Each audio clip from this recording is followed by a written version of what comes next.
This is the Audio Fit Test Podcast, where we change the game for beginners to health and fitness. No fads, no gimmicks, just solid advice that will get you results. In this introductory episode, we find out what it's all about. Here's Jim of JimsHealthAndMuscle.com, the guy with a face for radio and the voice of an author. Okay, so welcome to the first episode of the Audio Fit Test Podcast. And I'm guessing that if you've just stumbled across this, you're going to want to know who Jim from Jim's Health and Muscle is. What I want to do is give you a bit of background about me, where I've come from, the mistakes I've made in fitness, and my experience really. So I'll start off most recently, in 2012, I became a fitness author, a self-published fitness author. And the reason behind this was that I wanted to connect with more people, and I felt that I could do this by writing guides and sharing information through the written word. Previously, I worked on an IT help desk, and in that job, I was asked quite a lot about how I maintained my fitness levels and what I did to build muscle, all that kind of thing. And I happily start talking to people about what I did, what I ate, and how I trained. And really, these people that were asking me these questions didn't want to know that. They just wanted a quick fix or a simple, oh, I did this, or I lifted this weight, I ate this food on this day. You know, when clearly there's a lot more to it than that. And I've had more than 20 years experience in this field. You know, I've failed a lot, but I have actually achieved quite a lot as well. So in my time, in my 20 years plus of fitness, I've started off very unfit, not being able to, you know, I was never a runner, I was never naturally strong or anything like that. So I didn't really have a great start when it came to fitness anyway. But since like my childhood, I've been able to be a long distance runner, for instance. I've competed in a bodybuilding show. I joined the British Army and actually passed one of the toughest courses in the British Army, which was airborne training, P Company. So coming from where I've come from and achieving what I've achieved, I can confidently say that anyone can achieve whatever they want to achieve when it comes to fitness goals. And this is what I'd like to help anyone listening to this or struggling with fitness. I'd like to help those guys out and get to where they want to be. Now, when I first started writing about fitness, I was actually into bodybuilding in a big way, and that was my life. I wanted to be like Arnold. I wanted to be the biggest guy that's ever walked in the gym. So naturally, I wanted to write about bodybuilding. And when I trained in the gym, I saw a lot of people with the same goals that I had, but they weren't achieving it as fast or as efficiently as they could have done, and they were doing a lot of things wrong. Well, I wouldn't say wrong, I would say they were doing things not as efficiently as they could do. Because what I actually forgot to mention earlier, also I was a personal trainer. I've trained as a personal trainer, and I've worked in the gym, and I've had my own client base at one point as well. So I do know a bit about that too.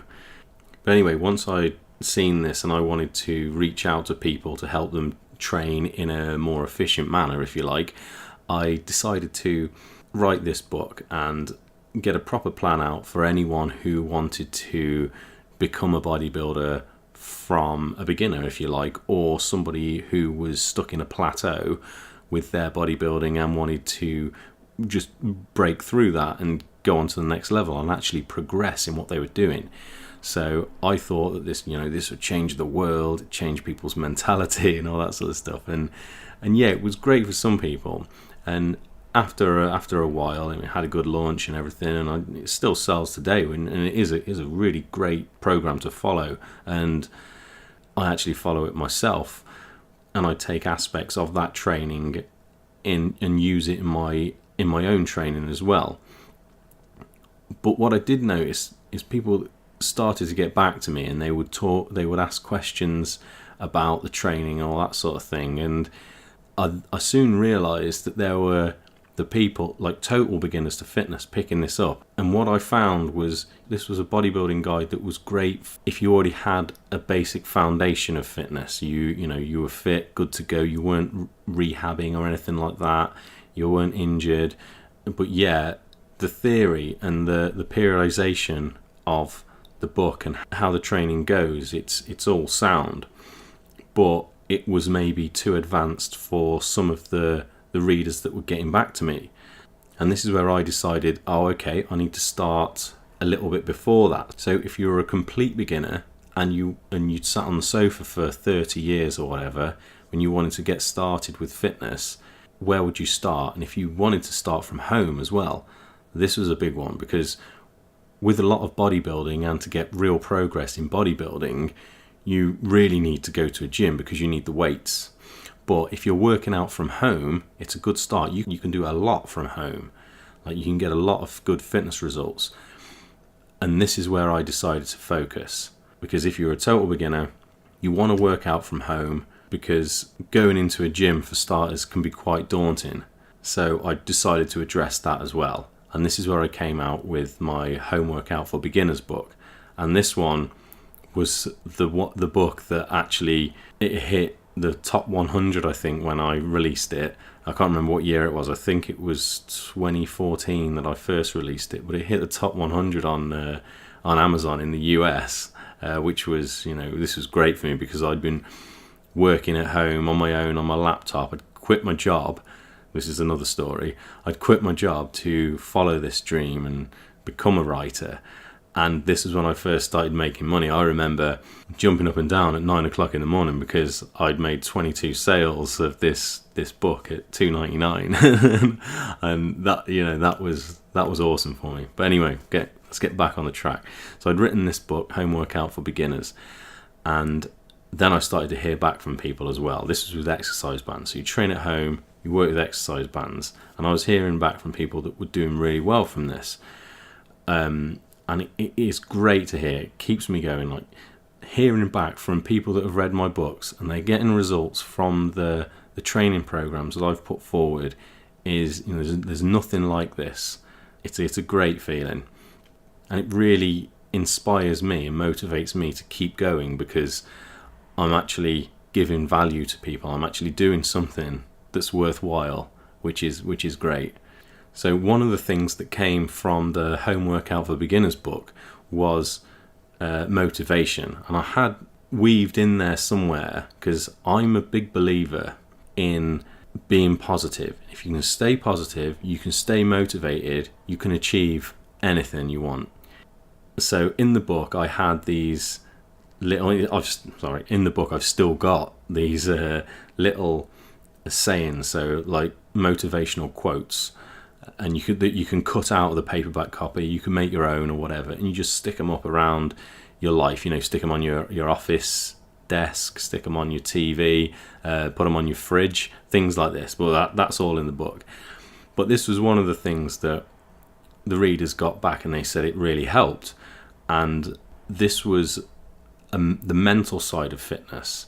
And the mental side of fitness, developing mental robustness, for want of a better word or want of a better phrase, is a big one. So the next book I decided to write was Fitness and Exercise Motivation, and this book addresses the whole mental side of fitness. So now I well and truly got stuck into helping the beginner rather than the bodybuilder, and that's how my writing has evolved and my audience has evolved.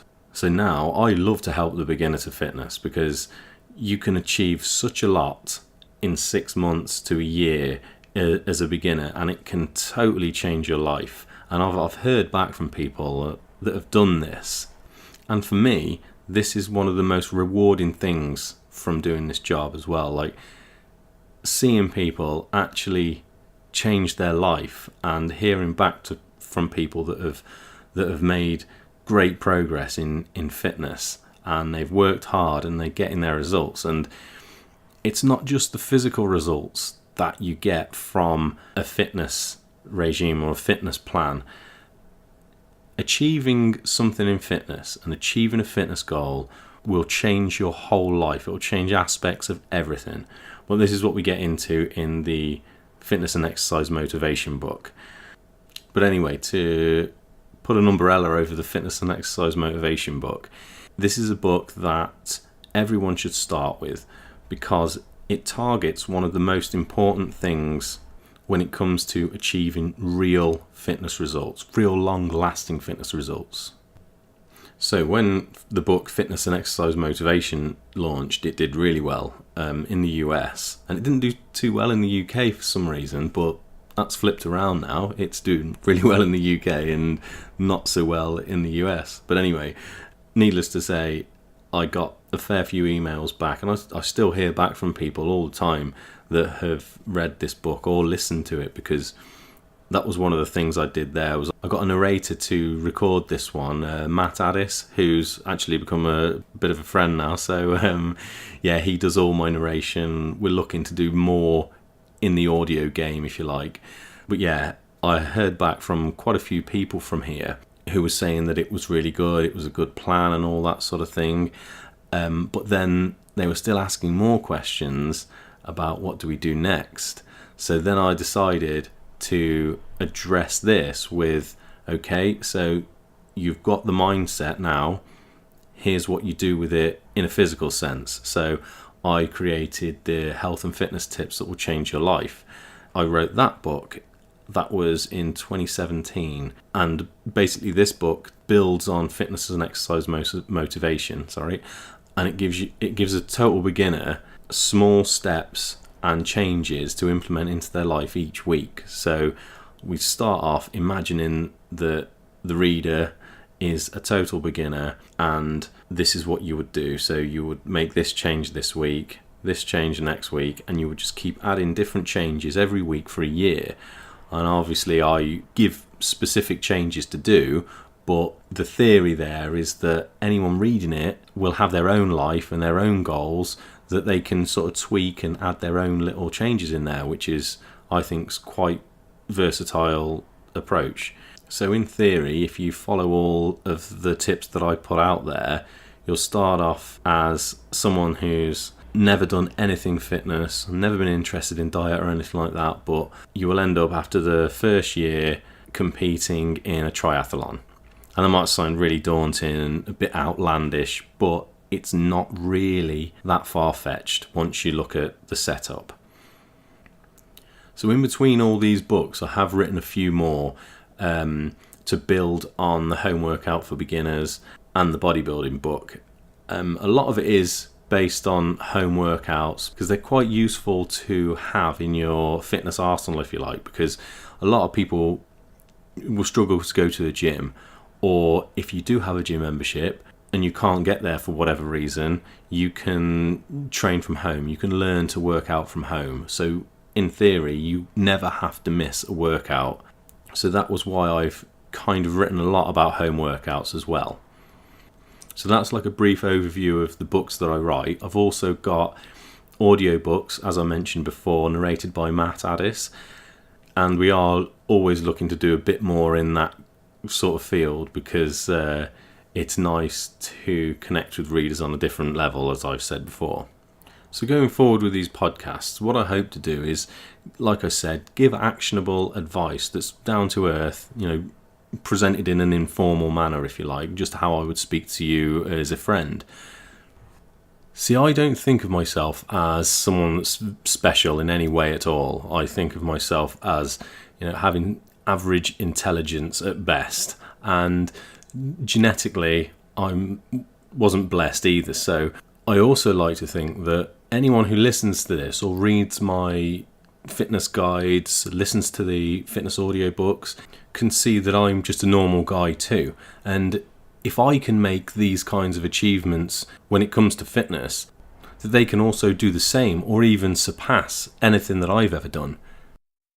So this podcast is really aimed at people who are just starting out with fitness. They want long-term sustainable results, more like a lifestyle rather than just a 6-week fitness plan or a healthy eating plan. Advice that can be used for the rest of your life to change it all around. And that's what I'm aiming to cover in this podcast series. So in the future, if you do stick around and you want to listen to more episodes or whatever, or listen to me ramble on the way I do, sometimes I go off at tangents or whatever, but if you do want to stick around, there'll be a lot of motivational stuff, training advice, beginner stuff, and it'll all be practical and you'll be able to use it for the long term. So building a foundation is one of the things that I'll start with. And the foundation doesn't just mean learning to lift weights properly, learning to eat properly, all that sort of stuff, but it also has a very strong focus on building the right mindset and creating or developing your own mental robustness. And the mental robustness and mindset is what ultimately will carry you through and ultimately see you across the finish line for whatever your goal is in fitness. So I'm personally am looking forward to talking about fitness in the way I do and talking about development and all that kind of thing through these podcasts. But the one thing that's different when talking than writing is that I don't get a chance to read it, delete it, rewrite it, read it, delete it, and so on and so on, because it takes me a long time to write things because I get the chance to go back and say exactly what I mean. But hopefully, as I come out with more episodes and do this more often, just like I would if I was doing a new training method in the gym or whatever, or starting a new routine or a new skill, whatever, it will get better over time. And this is what I can say as well. I know that it will get better because it's the same, because everything I do and every success that I've ever had is based around any success that I've had from my fitness experience. And you start off, you're not very good, it's hard, and then the more you do it, the better you get. So that's my outlook on things, and we'll just see how that goes. But anyway, if you've stuck around this long and you've listened to me ramble through this first episode, and you do want to hear more, there's probably a subscribe button or something like that on whatever you're listening to, or I hear of an RSS or something like that you can get notifications from. So if that makes any sense at all, as you can see, I'm pretty technical. It would be great if you could give this podcast a follow or a thumbs up or a like or whatever it is that's about these days. It would be great if you followed this podcast. So this has been the first episode down, just an introduction, bit of a test, and we'll see how it goes. So I'll look forward to recording more and sharing my advice and experience, my do's and don'ts, some advice on diet, advice on training tips, advice on lifestyle, some cooking advice for healthy eating and creating a long-term sustainable diet, tips on mindset development, and there'll be plenty more bits and pieces. But above all, I hope that any of the information I can give helps you out and gets you where you want to be when it comes to your fitness goals. So from Jim at JimsHealthAndMuscle.com and AudioFitTest.com now, I wish you all the best and I hope to speak to you again soon.